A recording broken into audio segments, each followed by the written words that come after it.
Assalamualaikum warahmatullahi wabarakatuh.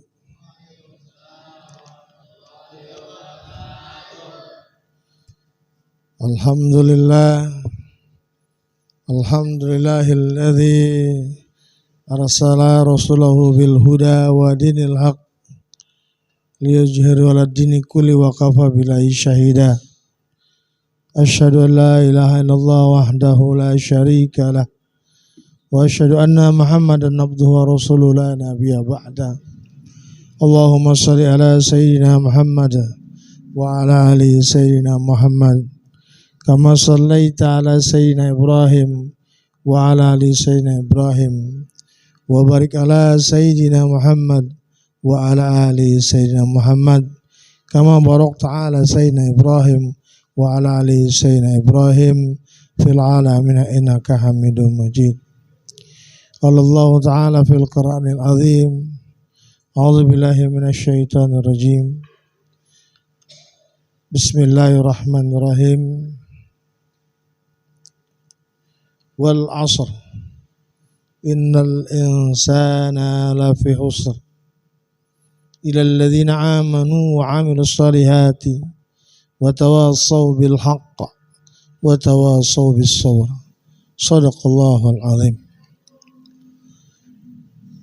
Segala puji bagi Allah, Rabb semesta alam, yang telah memberikan kita nikmat yang begitu besar, nikmat iman, nikmat Islam, nikmat sehat wal afiat, sehingga kita masih bisa melangkahkan kaki kita kepada tempat yang mulia insyaallah, majelis ta'lim yang alhamdulillah kita masih bisa laksanakan dan masih bisa kita hadiri.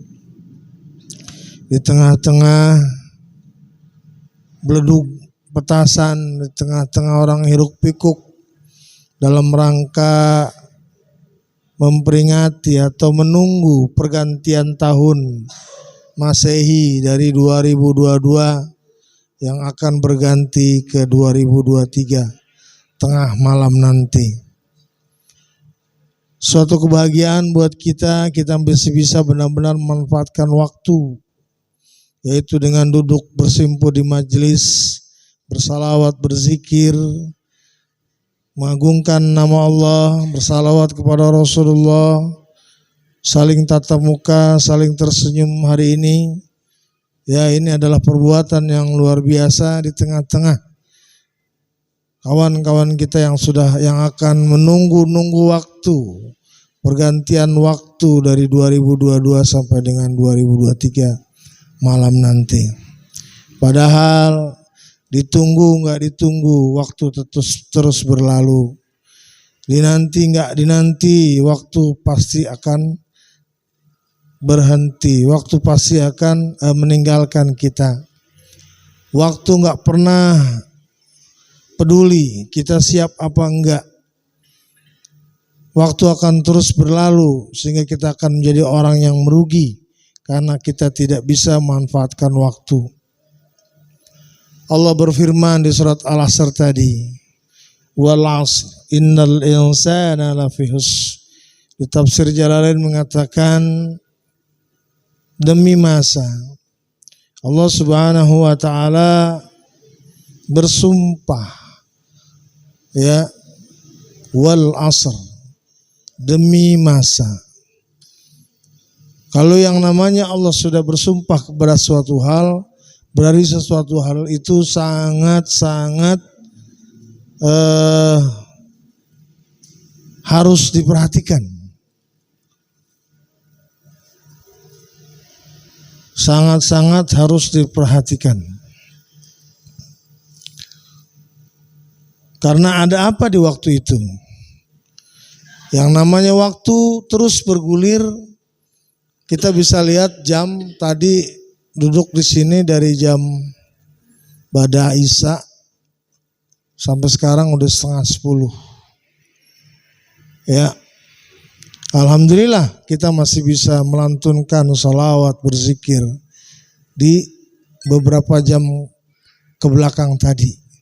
Coba kalau kita bengong ngapa-ngapain, main game, atau hal-hal yang kurang positif, rasanya merugi. Karena kita nggak mendapatkan apa-apa di waktu yang kita lalui. Sadar nggak sadar, kita sudah mau nggak mau, kita sudah melampaui.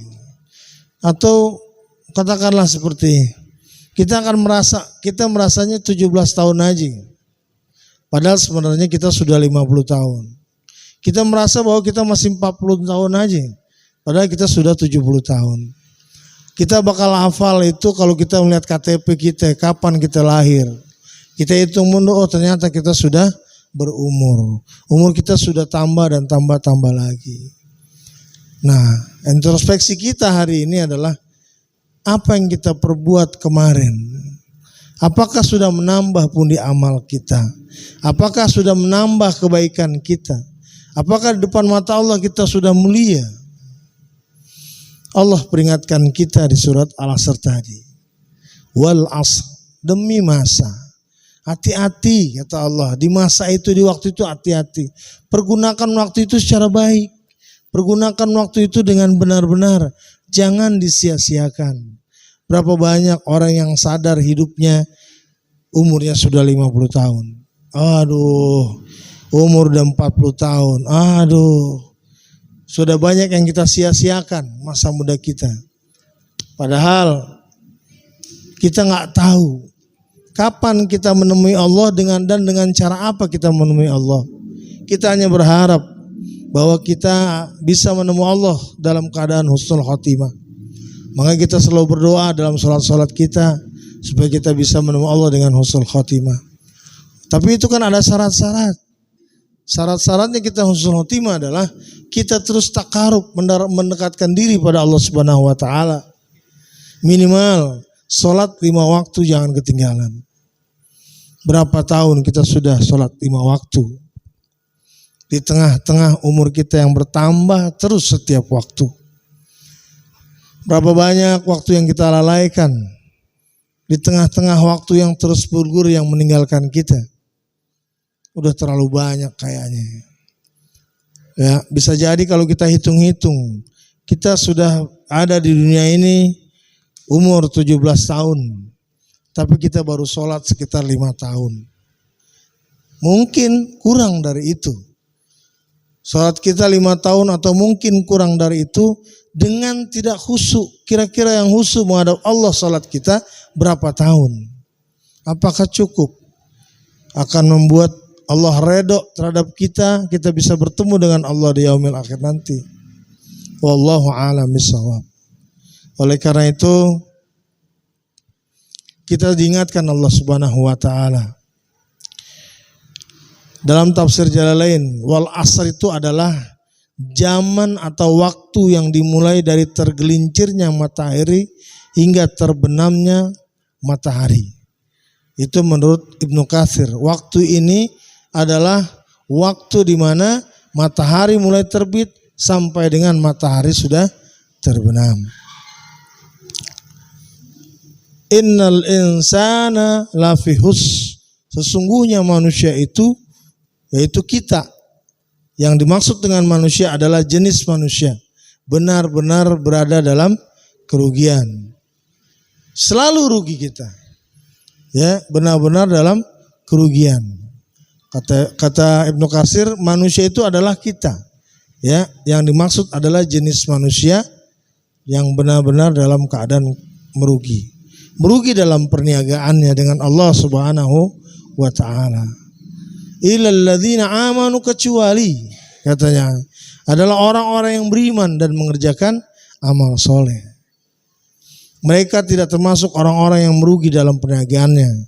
Kata Ibnu Katsir, kalau kita beriman dan beramal soleh, kita adalah orang yang enggak merugi.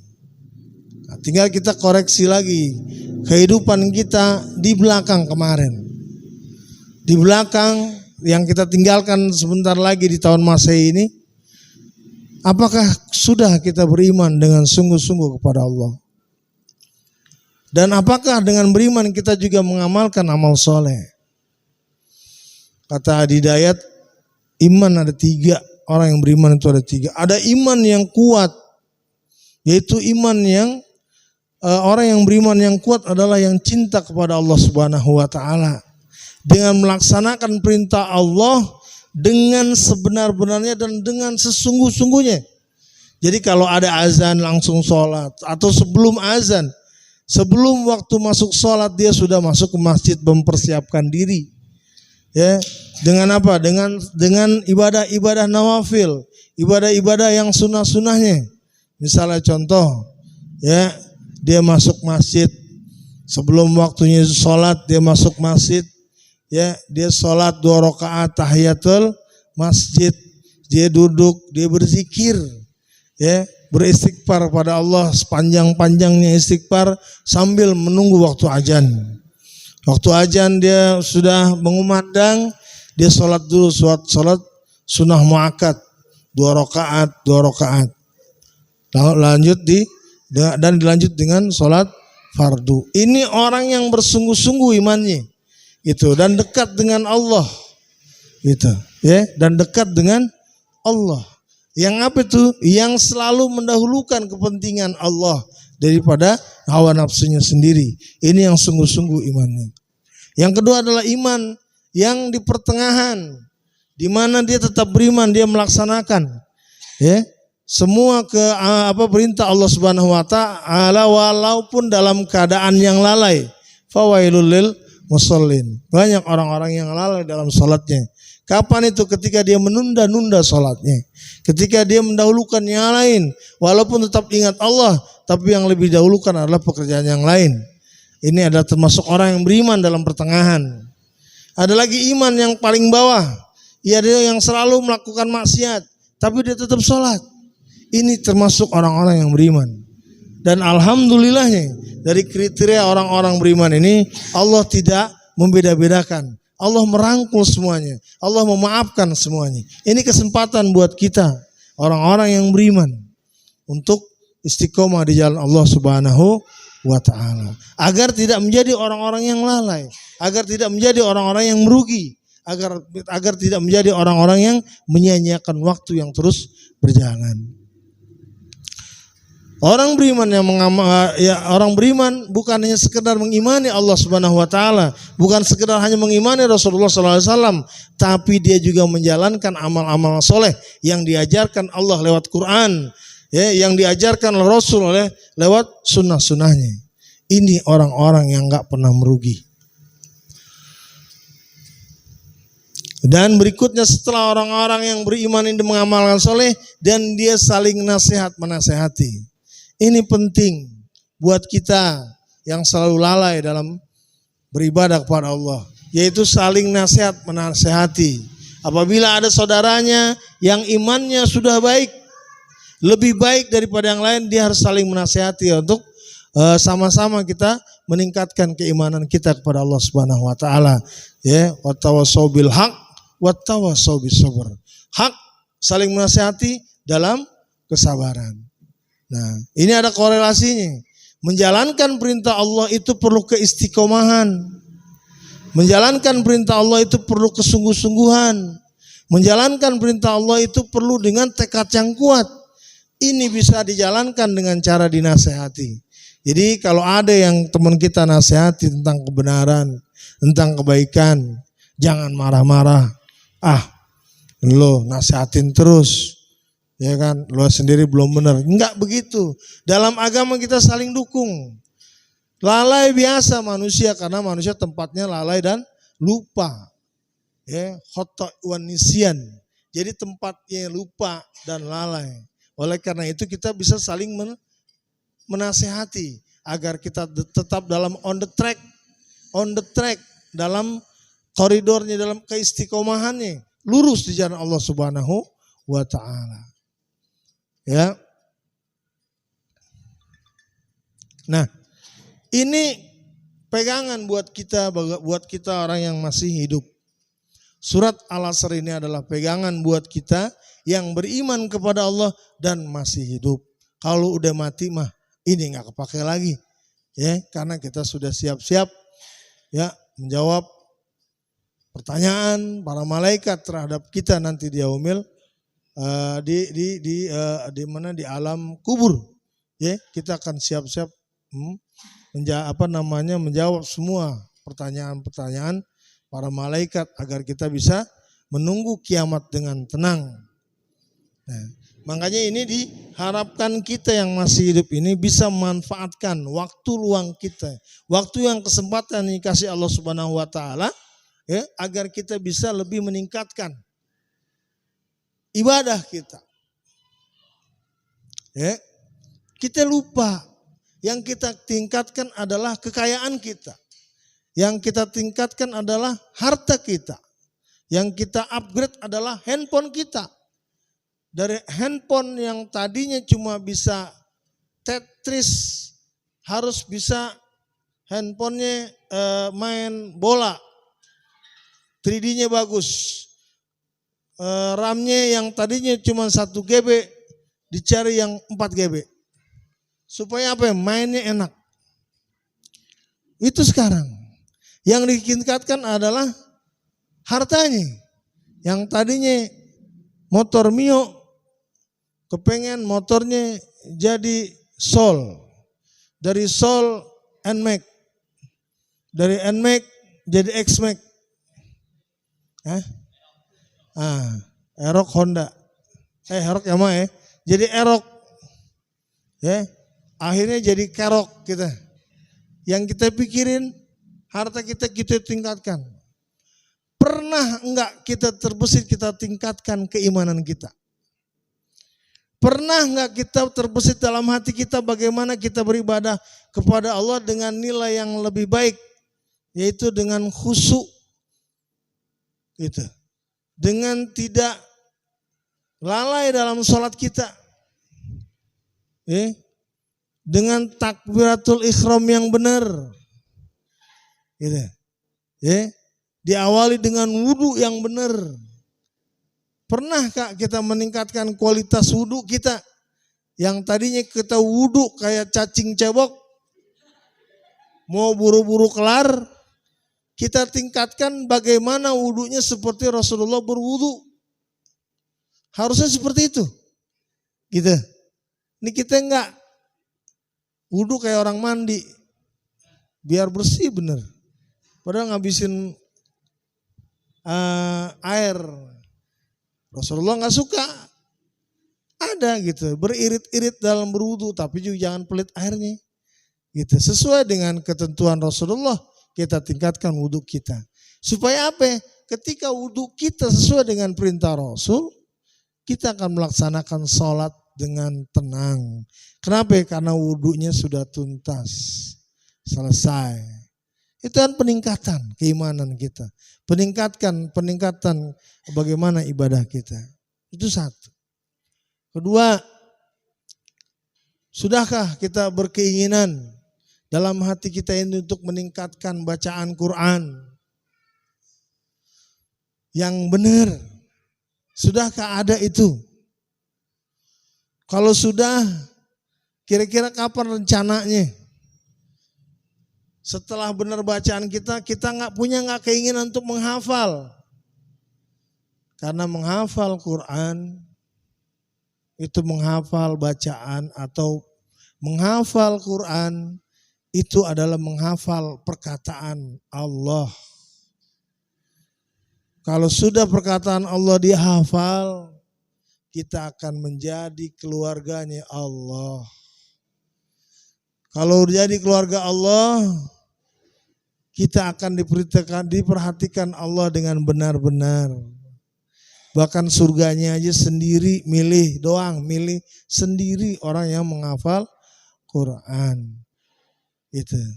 Ini pernah nggak terpikirkan oleh kita di masa-masa hidup kita? Yang kita terpikirkan ya nggak jauh yang tadi kita bilang. Dari motor yang biasa mau jadi yang bagus, mau sepeda lah.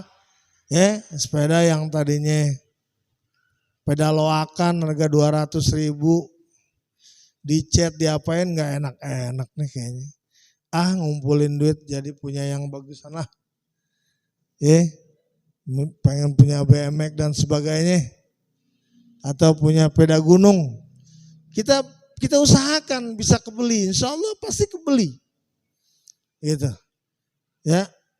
Kalau ini terus yang kita pikirkan, sementara porsi akhirat kita tidak pikirkan, kita termasuk manusia yang merugi.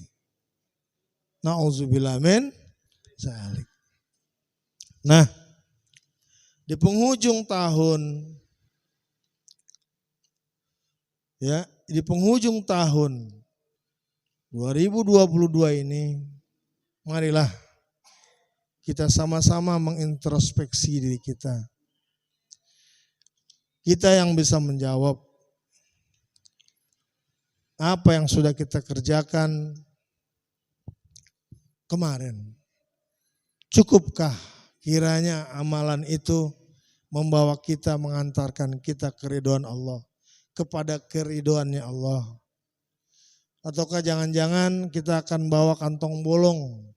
Kelihatannya kita banyak amal, ternyata kantong kita bolong. Di mana amalan-amalan itu tidak pernah tersampaikan karena Allah Subhanahu wa taala.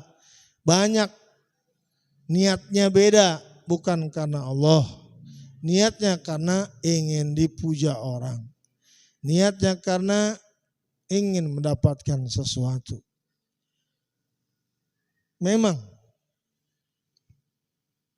cerita atau pelajaran ini sudah dikabarkan oleh Allah Subhanahu wa taala ketika hijrahnya Rasulullah dari Mekah ke Madinah. Ya, digambarkan bahwa ada seorang pemuda yang ingin ikut hijrah ke Madinah dari Mekah bukan lantaran karena Allah ataupun karena Rasul. Karena pada saat itu yang namanya hijrah dari Mekah ke Madinah atas perintah Allah dan Rasulnya. Rasul hijrah ke Madinah atas perintah Allah. Dan Rasul umumkan kepada kaum muslimin, saatnya kita hijrah ke Madinah. Karena Allah. Semua penduduk Mekah yang beriman kepada Rasulullah pergi hijrah ke Madinah tanpa membawa harta sedikit pun. Dan mereka tinggalkan di Mekah. Ini hijrah karena Allah dan Rasulnya. Ada satu pemuda yang berhijrah. Karena apa? Karena perempuan wanita yang disukainya dia pindah ke Madinah. Akhirnya pemuda ini ikut pindah ke Madinah. Turun ayat, kata Allah, barang siapa yang berhijrah ya kepada selain Allah, dia akan mendapatinya. Dan barang siapa dia berhijrah karena Allah dan Rasulnya, dia akan mendapati harta dunia dan keridhaan Allah Subhanahu wa ta'ala. Artinya ketika kita berniat beribadah kepada Allah dengan niatan selain Allah, Allah masih mentoleransi. Ya. Dengan catatan dia akan mendapatkan apa yang diingininya. Misal contoh, kita pengen ketika kita beribadah kita pengen tenar. Ya. Kita pengen tenar, pengen diakui. Pasti Allah akan memberikan ganjaran itu. Dia akan tenar dan akan diakui oleh banyak masyarakat. Tapi apakah dia akan mendapatkan keridhaan Allah? Belum tentu. Oleh karena itu, laksanakan semua ibadah yang diperintahkan Allah Subhanahu wa taala atas dasar keridhaan Allah Subhanahu wa taala. Dua amalan bisa diterima di sisi Allah. Pertama, karena keridhaan Allah, karena keikhlasan. Dan kedua, karena tuntutannya harus sesuai dengan apa yang Rasulullah Shallallahu Alaihi Wasallam ajarkan. Dua hal ini yang akan menerima, dua hal ini akan mengantarkan amalan kita sampai kepada Allah Subhanahu wa taala. Tanya kita dalam diri, apakah pada tahun yang 2002 ini yang akan kita tinggalkan, apakah niatan kita ibadah karena Allah atau karena selain Allah? Hanya kita yang bisa jawab dan harus kita benarkan di tahun 2023 nanti. Ikhlas kuncinya. Ketika ikhlas melaksanakan ibadah, redha Allah datang. Ya, dan dipermudah Allah Subhanahu wa taala untuk melaksanakan ibadahnya. Ya, kalau karena Allah, sesulit apapun ibadah akan kita kerjakan. Contoh, ya. Siapa ya? Kalau bukan karena Allah, kira-kira siapa yang bisa bangun tahajud di tengah malam, 3:30, jam 3, nggak ada orang, kita sendiri bangun. Mau dipuji, nggak ada orang. Ya, mau dibilang baik dia orang beriman, nggak ada orang, cuma kita yang bangun sendiri. Itu tandanya. Kalau kita niat karena Allah, sesulit apapun Allah akan bangunkan. Lain halnya kalau ente sudah nikah, tinggal di mertua indah, biar dibilang soleh, ya kan? Ente bangun, tahajud, ya, pasang alarm, yang penting mertua lihat gue biar kayak orang soleh. Ada nggak kira-kira? Ada kali, di sini mah enggak, tempat lain ada. Ya. Itu bisa terjadi, gitu. Sulit apapun, insya Allah kalau kita ikhlas di jalan Allah, Allah akan mudahkan kita dalam beribadah kepada Allah.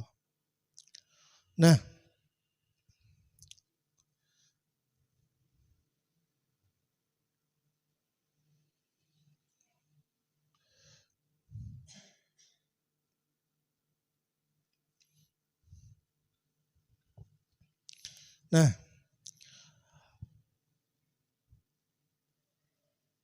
muhasabah, menghitung-hitung amalan kita, ini dilakukan oleh para sahabat, oleh para nabi terdahulu. Untuk apa? Mengukur kira-kira ya lebih banyak mana perbuatan dosa kita atau perbuatan amal baik kita.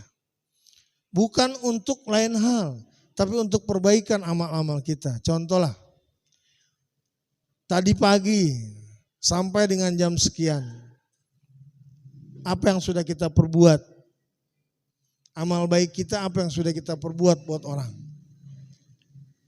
Ataukah malah amal-amal buruk kita yang banyak kita perbuat dari tadi pagi sampai malam ini? Ini muhasabah. Nah, para sahabat diriwayatkan, khususnya Umar bin Khattab, tiap malam Umar bin Khattab itu menangis di mihrabnya. Gitu. Kalau para sahabat dulu tuh di rumahnya itu ada tempat sholat namanya, mihrab. Ya, jadi Nabi itu ngajarin sholat sunnah itu di rumah. Ya, sholat sunnah itu di rumah. Sholat wajib itu di masjid. Jadi mereka selalu bersegera, gitu. Ya, nah di rumah-rumah mereka itu ada mihrab. Mihrab tuh begini nih, ya, tempat sholat. Sebenarnya itu bisa dipakai buat sholatnya perempuan. Ya. Afdol sholat lelaki di masjid. Afdolnya sholat perempuan di rumah. Itu afdolnya. Ya. Nah, rumah kita kalau nanti bikin rumah harus ada tuh selak, itu ruangan buat kita sholat. Buat sholat sunnah kita. Harus ada, kita siapin. Gitu ya, biar berkah rumah, biar nggak ada jin, rumahnya biar nggak ada setan. Tapi jangan disiapin doang, disolatin juga. Rumah-rumah yang disolatin itu tidak seperti kuburan, kata Rasul. Rumah-rumah yang ada disolatin itu dan rumah-rumah yang di dalamnya dibacakan Quran itu tidak seperti kuburan. Jangan kau jadikan rumahmu seperti kuburan. Kata para sahabat, seperti apa itu? Ya Rasulullah, kalau di dalamnya nggak ada yang baca Quran, di dalamnya nggak ada yang zikir, di dalamnya nggak ada yang sholat, itu seperti kuburan. Jadi kita harus di rumah baca Quran, selembar 2 lembar baca Quran. Ya, sholat sunnah, khususnya sholat tahajud di rumah, hidupin supaya setan-setan rumah itu nggak betah di dalam. Dia betahnya di atap, di uungan, nunggu kita makan. Ishaq bin Daud bukunya bilang begitu. Itu jin setan itu ada di rumah kita, tapi di uungan kalau kitanya soleh. Dia nggak mau masuk dia ke dalam. Nanti masuk kapan? Ketika kita makan. Kalau kita makan nggak pakai bismillah, dia ikut makan. Makanya makan kita pakai bismillah. Dia nggak jadi makan, dia muntah. Dia bilang sama anak-anaknya, Kita nggak dapat makan, nggak dapat tidur di rumah ini. Ayo kita ke atap. Dia akan cari rumah lain yang bisa disinggahi buat makan dan minum mereka. Tuh, ya, jangan rumahnya dijadikan kuburan. Berikan porsi rumah kita untuk ada tempat ibadah. Umar bin Khattab setiap malam itu nangis di mihrabnya. Dia menghitung karena waktu itu dia pimpinan jadi amir, ya, Amirul Mukminin, ya, penghulunya atau ketuanya atau presidennya orang-orang mukmin. Disebutnya Amirul Mukminin. Banyak kesalahan, dia merasa banyak kesalahan. Padahal kesederhanaan Umar bin Khattab digambarkan seperti ini. Ada seorang panglima besar dari Roma.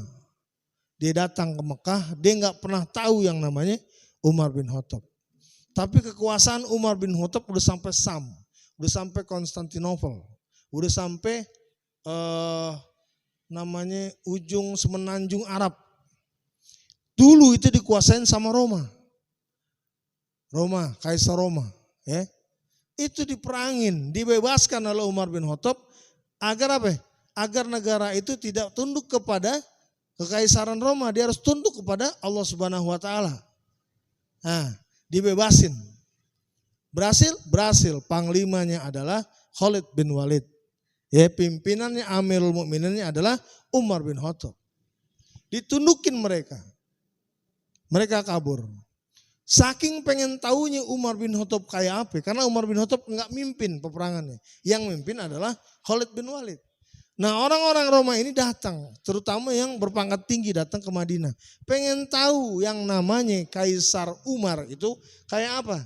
Karena mereka menganggap pimpinan itu kaisar. Dia bilang Kaisar Umar itu seperti apa. Sampai di Madinah dia tanya, saya pengen ke istananya Umar. Umar bin Khattab, kata orang Madinah. Iya, Umar bin Khattab, kaisar orang muslimin. Oh, dia ada terus jalan di sini terus, nanti ketemu masjid, di depan masjid biasanya ada Umar situ. Dengan perasaan bahwa dia akan bertemu dengan seorang pimpinan yang pada saat itu luas jajahannya, dia berpikir Umar itu galak dan sebagainya. Pas nyampe depan Madinah, seorang Roma ini bertanya kepada seseorang yang duduk di bawah pohon korma ngadem, ya. Wahai sanak, aku ingin ketemu pimpinan orang Muslim, Umar bin Khattab. Ya, pas dia bilang Umar bin Khattab, ya aku Umar bin Khattab. Yang pikiran dia Umar itu ada di dalam sebuah istana besar, ya, yang di dalamnya ada tahta begitu mewah. Dia ngeliat Umar cuman duduk di atas pohon korma, duduk di bawah pohon korma. Dia kaget. Ini pimpinan bangsa yang begitu besar jajahannya. Sampai kekaisaran Roma aja kagum. Sampai kekaisaran Roma itu minggir. Yang tadinya dia ngejajah semenanjung Arab begitu jauh sampai ke Yaman, dia minggir. Kalah sama Umar. Dilihat Umar, kok begini doang penampilannya. Sederhana, ya, tegas, nggak pernah menampilkan kemewahan, walaupun dia bisa. Tapi segitunya Umar masih tetap menangis dalam mihrabnya setiap malam. Apa kata istrinya? Kenapa? Aku takut ada unta yang terpeleset di atas gunung ketika aku menjadi khalifah. Ketika aku menjadi Amirul Mukminin, dan ini menjadi dosa besar buatku. Bisa kebayang Umar berbicara itu kepada istrinya, takutnya jangankan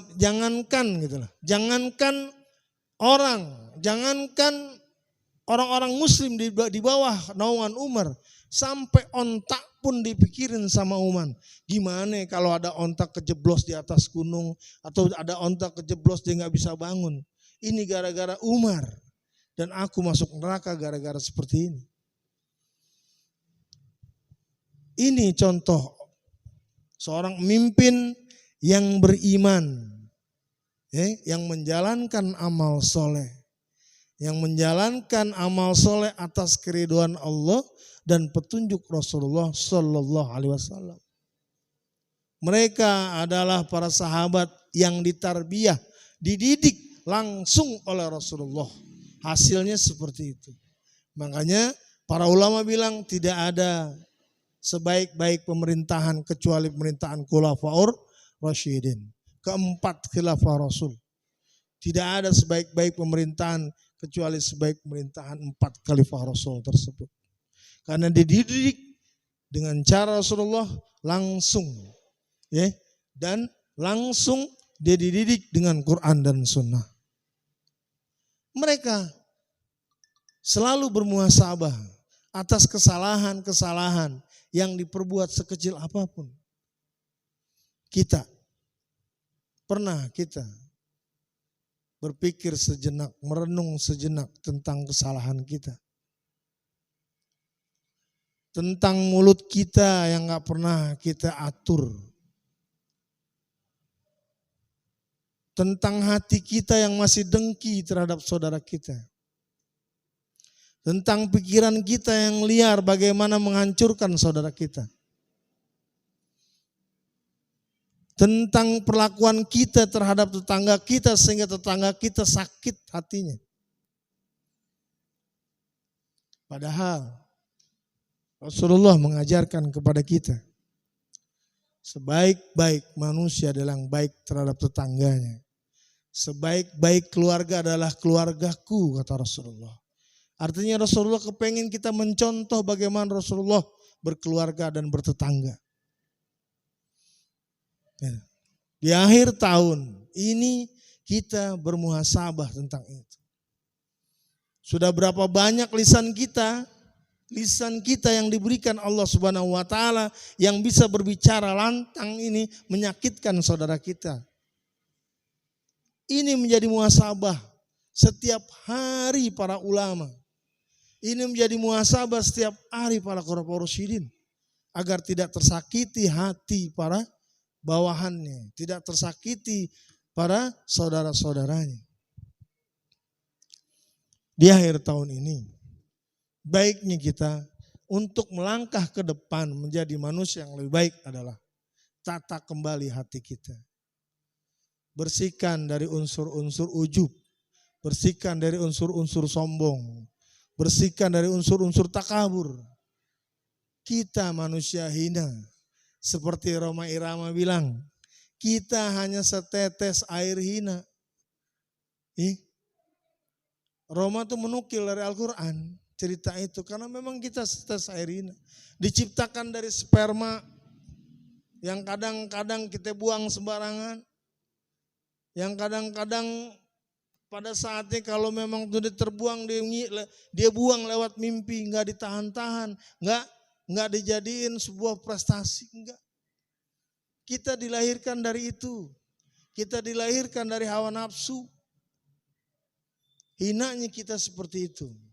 Pantas nggak kita kalau bisa merasa sombong, galak, gagah, gahar dan sebagainya pada orang lain. Ini menjadi renungan buat kita. Buat saya secara pribadi. Menjadi banyak PR kita untuk menata diri kita di hari-hari ke depan. Menata diri bagian dari pekerjaan muslim. Kita ingin menjadi yang lebih baik. Nafsu, ada nafsu amarah, harus kita tekan. Kita keluarkan nafsu mutmainah, yang tenang, jiwa yang tenang. Jadi kalau ada masalah, jangan buru-buru kita ambil kesimpulan. Kita tenangin dulu, hingga kita bisa membaca situasi dengan baik. Ya. Kita diciptakan sempurna Allah Subhanahu wa taala. Ya. Setan dikasih sifat syahwatnya luar biasa. Kita dikasih juga. Cuman kita dikasih hati nurani Allah Subhanahu wa taala untuk apa? Menekan rasa itu. Agar kita menjadi manusia yang lebih sempurna lagi. Kata Ibnul Qayyim di Zadul Ma'ad, dia bilang kalau manusia bisa menekan amarahnya, ya, amarahnya ditekan, sehingga kalau manusia amarahnya ditekan, malaikat akan cemburu kepada kita. Kalau amarah kita ditekan dan kita bisa menata itu semua, ya, kita akan lebih tinggi derajatnya daripada malaikat. Karena malaikat nggak dikasih nafsu, makanya taat kepada Allah. Kalau kita dikasih nafsu, kalau kita bisa tekan nafsu kita dan kita taat kepada Allah, malaikat itu kata Ibnul Qayyim akan cemburu kepada kita. Karena derajatnya jauh di atas kita nanti. Dia di bawah kita jauh gitu. Tapi kalau manusia mengumbar nafsunya, kita akan jauh jatuh ke bawah, bahkan lebih hina daripada binatang. Ya, kita akan menjadi balhum adol. Kita akan sehina-hinanya di bawah, menjadi lebih hina daripada binatang. Ya. Nah, ini tugas buat kita memperbaiki diri kita pribadi masing-masing, termasuk aneh. Ya, tugas kita nih, untuk memperbaiki semua akhlak kita. Ya. Agar apa? Agar tadi malaikat bisa cemburu sama kita. Ya, malaikat bisa cemburu sama kita dan kita lebih baik daripada hari-hari yang kemarin. Nah, saudaraku yang dimuliakan Allah, mudah-mudahan muhasabah akhir tahun ini kita bisa lebih menata kehidupan kita ke depan lebih baik. Kehidupan beragama kita, ya, hablum minallah, kita harus tingkatkan lagi. Dengan cara apa? Perbaiki ibadah kita, perbaiki bacaan Quran kita, ya. Perbaiki bagaimana kita menjalankan sunnah Rasul. Ya, ini hablum minallah, ya, hubungan kita kepada Allah. Yang sudah baik teruskan, ditambahlah dengan ibadah-ibadah yang lain agar kita menjadi lebih baik lagi ke depan. Hablum minanas, ya, hubungan dengan manusia. Ini nggak bakal kita nafikan karena kita bertetangga, bersaudara, beriman, seiman, seagama dan sebagainya. Ini nggak bakal kita bisa nafikan. Nggak mungkin kita hidup sendirian di tengah kota. Ya, bisa-bisa kita cengar-cengir sendirian karena kita hidup sendirian. Coba kalau kita bersahabat begini, ya, kita tingkatkan nih sahabat kita dengan yang baik. Coba untuk tidak menggunjing satu sama dengan lain. Ya, coba untuk tidak berbicara yang buruk terhadap saudara-saudara kita. Insya Allah, ya, ke depan kehidupan kita akan lebih baik. Itu. Berikutnya menata perekonomian. Ya, ini mah sudah menjadi sebuah keniscayaan. Yang namanya orang hidup harus berusaha. Tapi dengan catatan kita punya Allah, berusaha dengan yang baik. Halalan thayyiban. Mau usaha online, silahkan. Mau jadi driver, silahkan. Mau jadi Gojek online, silahkan. Mau jadi pekerja, silahkan. Mau jadi pengusaha makanan, silahkan. Terbuka semua rezeki Allah, jemput rezeki Allah. Jangan jadi manusia yang, sudahlah, qadarullah, gua mah diciptain sama Allah buat ibadah, gua ibadah aja dah. Ya, memang ada. Tapi apakah sampai tahapan kita seperti itu? Ya, sementara kita harus menghidupkan anak, istri, saudara-saudara kita yang nggak mampu, ibu kita menjadi tanggungan kita misalnya. Jadi kita tetap menjalankan itu dengan syarat, ya, cari rizki itu yang halal dan thayyib, halal dan baik. Masih banyak rezeki Allah. Yang penting ketika kita sudah berusaha, ya, mencari rizki, jangan lupa tawakal. Ketika dapat besar, alhamdulillah, sisihkan rezeki kita buat orang lain. Kalau kita dapat kecil, kita enggak ngeluh. Jangan ngeluh sama Allah, malu. Terlalu banyak Allah berikan kebaikan buat kita. Terlalu banyak Allah memberikan rezeki buat kita. Mata dua, ganteng-ganteng, ya, hidungnya bagus, bolongnya di sini. Coba kalau bolongnya di atas, udah jelek-jelek aja, ya kan? Tangan kiri sempurna, coba yang satu pendek satu panjang, bisa jadi dibully kita. Ya kan? Bentuk badan kita sempurna. Ini rezeki Allah. Ya kan? Satu, kedua rezeki Allah yang lain. Bagi yang udah berkeluarga, anak-anaknya ada yang soleh. Soleha nggak pernah ribut. Mudah-mudahan nggak pernah lagi nyusahin kita. Nggak pernah banyak narkoba. Itu juga rezeki. Jangan dibilang itu nggak rezeki.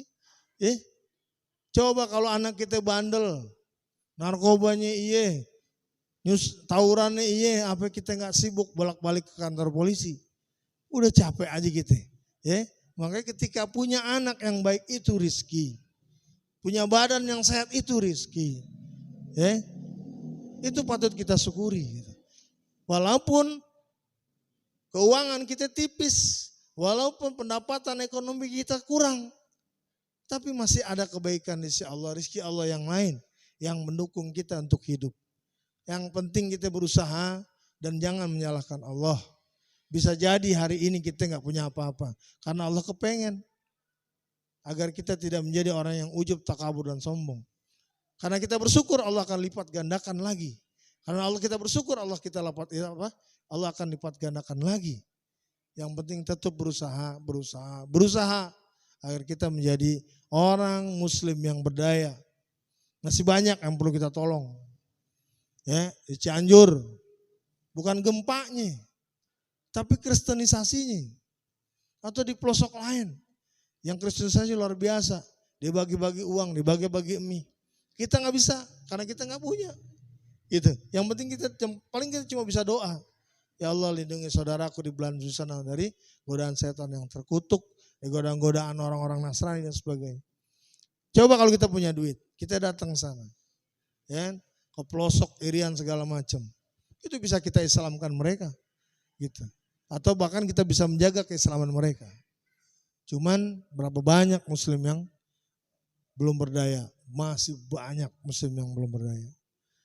Dan muslim yang nggak pernah bisa bersatu kalau kita masalah ekonomi. Contoh, ada orang nih jualan nasi kuning, satu lagi nasi bebek, nasi kuningnya rame. Pasti pakai pengasihan. Pasti ke dukun nih. Ya, fitnah yang ada. Jangan beli di dia. Dia pakai dukun. Ya. Kalau orang lain enggak, saling mendukung kan. Kalau misalnya nasi kuning, kalau orang gelodok, satu enggak punya barang, dia bilang punya barang. Dia cari dulu barang gue nih. Ntar saya ambil di gudang ya. Padahal bukan barang dia, barang temennya. Akhirnya saling lakuin. Kita enggak, kita itu kebanyakan saling jatuhin. Berapa banyak ekonomi Islam, berapa banyak yang sudah bikin maret, enggak ada dukungan dari kita. Akhirnya kita jeblok lagi. Ini Masya Allah nih. Salah ekonomi di umat kita masih parah dan perlu kita ini. Oke lah itu jauhkan, karena kita nggak mungkin mikirin itu.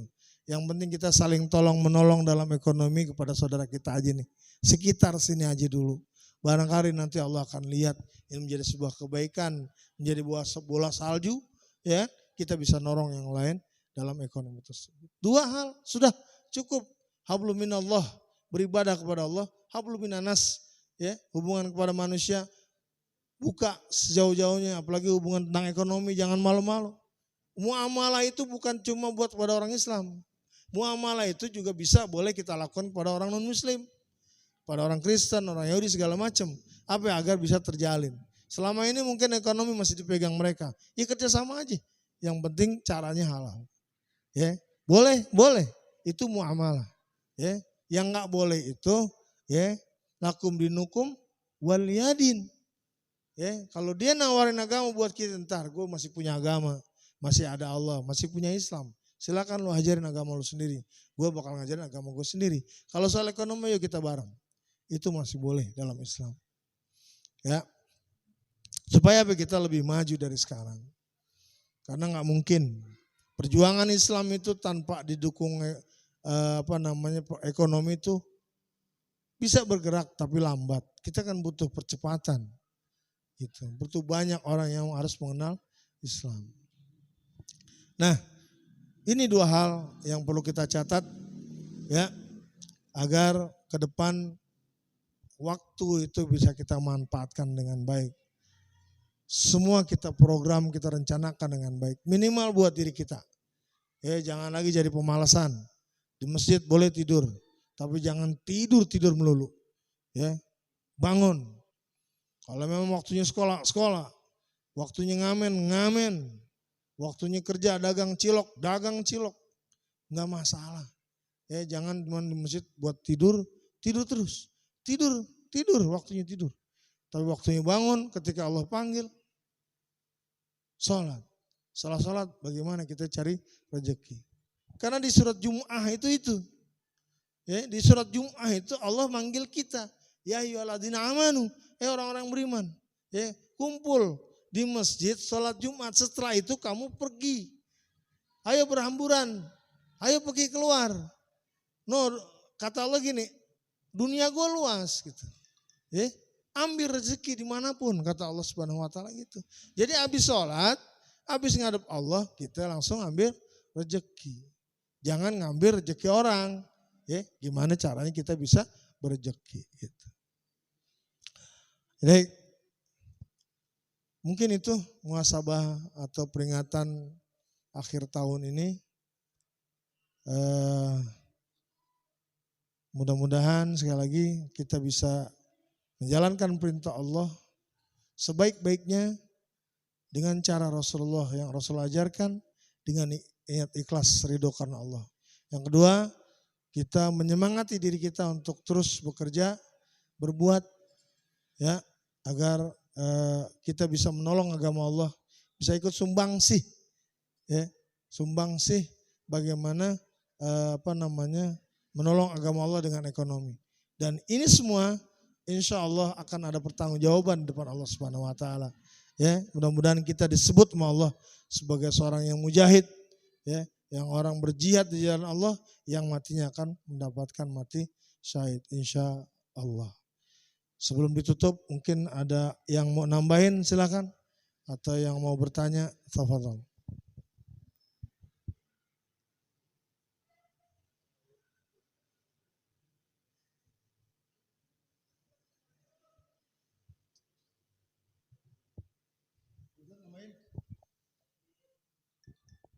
Itu mic-nya nyalain.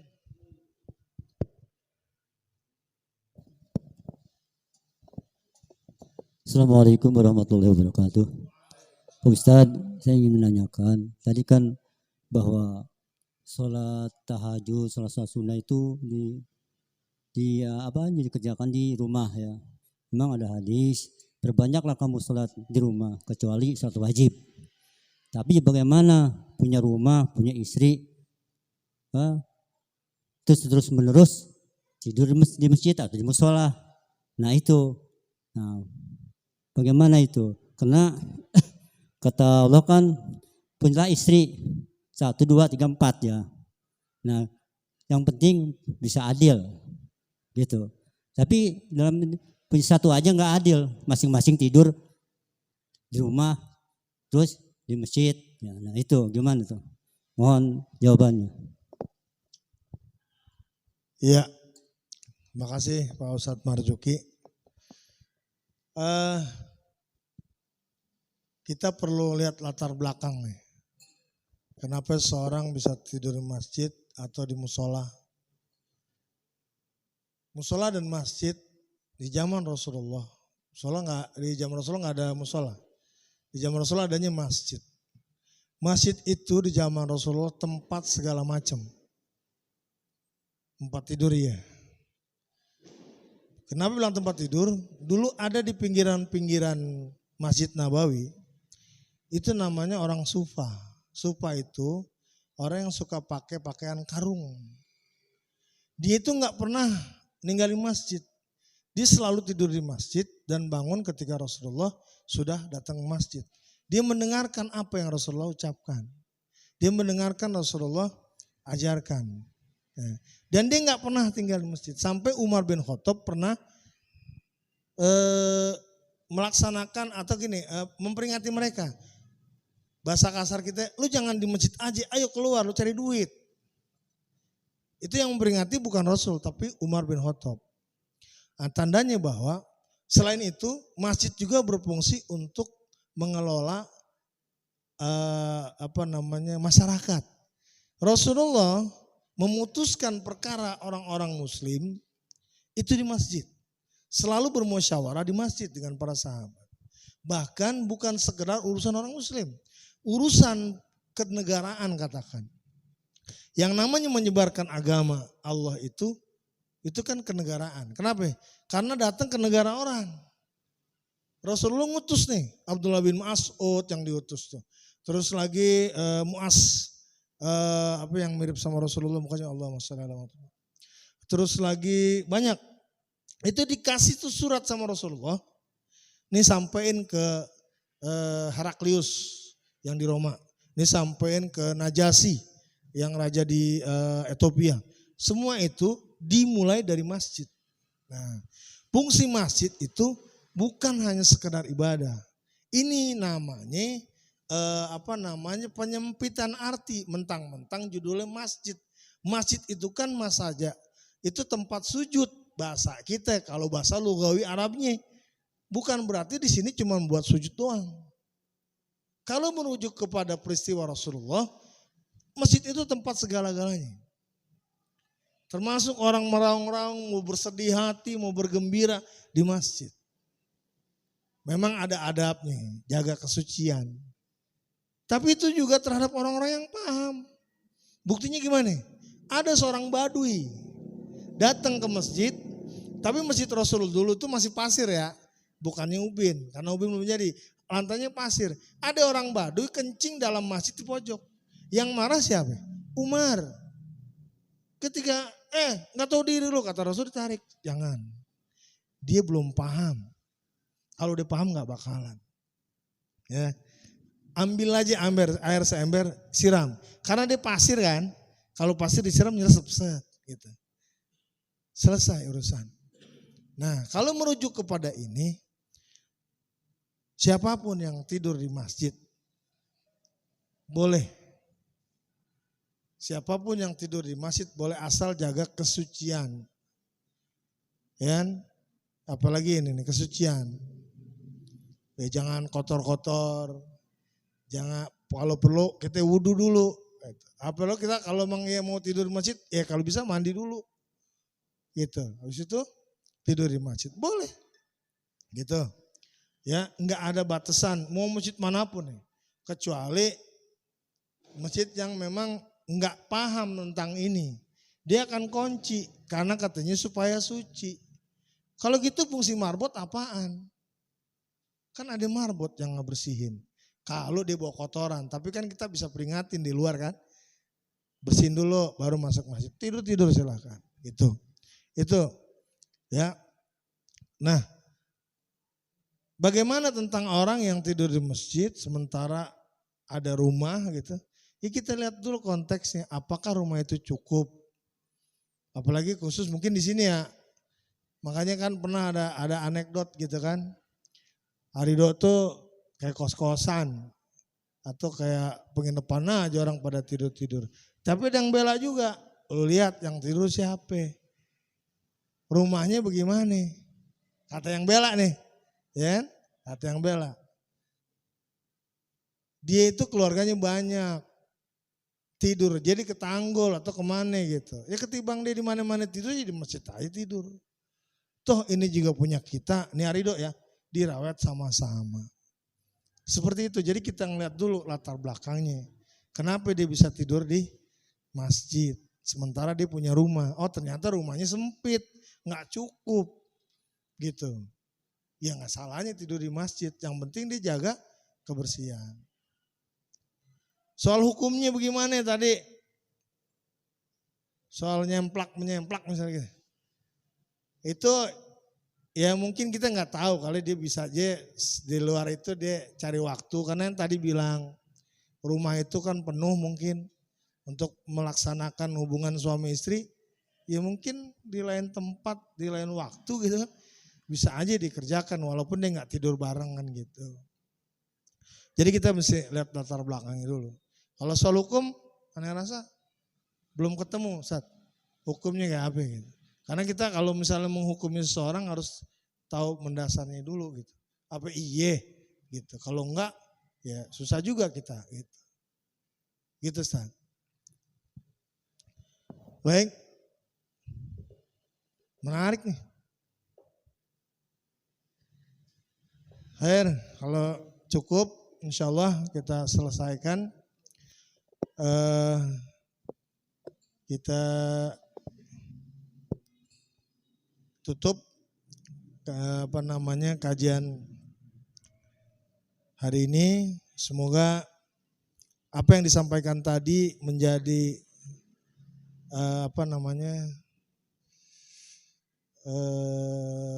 pengingat ya, pengingat untuk tetap terus kita berbuat baik tiap hari.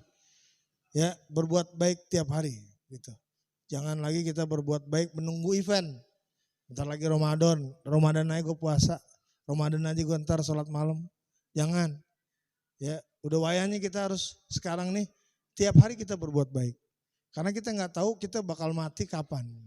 Allah mau cabut kita kapan kita nggak tahu. Cuman kita cuma bisa berdoa, ya kan? Ya Allah, sampaikan saya pada bulan Ramadan yang akan datang. Karena 3 bulan lagi insya Allah nih kita bakal Ramadan, ya kan? Januari, Februari, Maret kita udah, akhir Maret kita Ramadan, April kita Lebaran insya Allah. Mudah-mudahan kita bisa menyiapkan diri kita dari mulai perguliran waktu sekarang ini. Demikian yang bisa saya sampaikan. Mohon maaf apabila ada kesalahan, yang benar datangnya dari Allah, yang salah pasti dari kebodohan saya pribadi. Mari kita tutup dengan kita sama-sama berdoa. Astaghfirullahaladzim, astaghfirullahaladzim, astaghfirullahaladzim. Wa salli ala sayyidina Muhammadin fil awalin, wa salli ala sayyidina Muhammadin fil akhirin. Wa barik wa sallim wa ridhan sadar sabi rasulillah ajmain. Hamdan syakirin, hamdan na'imin, hamdan yu'afi ni'ama wa yukafi majidah. Ya Rabbana lakal hamdu kama yanbaghi lidhalali wa dhikal karim azim al sultani. Allahumma ighfir al muslimin wal muslimat wal mu'minin wal mu'minat al-ahyahi minhum wal amwat innaka sami'un qaribun mujibud da'wat ya qadiyal hajat. Allahumma nas'aluka salamatan fid dinina wal afiyatan fil jasadina wa ziyadatan fil ilmina wa barakatan fi rizkina wa taubatan qablal maut wa rahmatan indal maut wa maghfiratan ba'dal maut. Allahumma hawwin alaina bis sakaratil maut wan najata minan nar wal afa indal hisab. Rabbana zalamna anfusana wa illam taghfir lana wa tarhamna lanakunanna minal khasirin. Rabbana hab lana min azwajina wa dhurriyyatina qurrata a'yun waj'alna lil muttaqina imama. Rabbi hab li minas salihin. Rabbi hab li minas salihin. Rabbi hab li minas salihin. Rabbana taqabbal minna innaka antas samiul alim wa tub 'alaina innaka antat tawwabur rahim. Rabbana atina fid dunya hasanah wa fil akhirati hasanah wa qina adzabannar. Fadlika subhana rabbika rabbil izzati amma yasifun wa salamun alal mursalin walhamdulillahi rabbil alamin. Wassalamualaikum warahmatullahi wabarakatuh.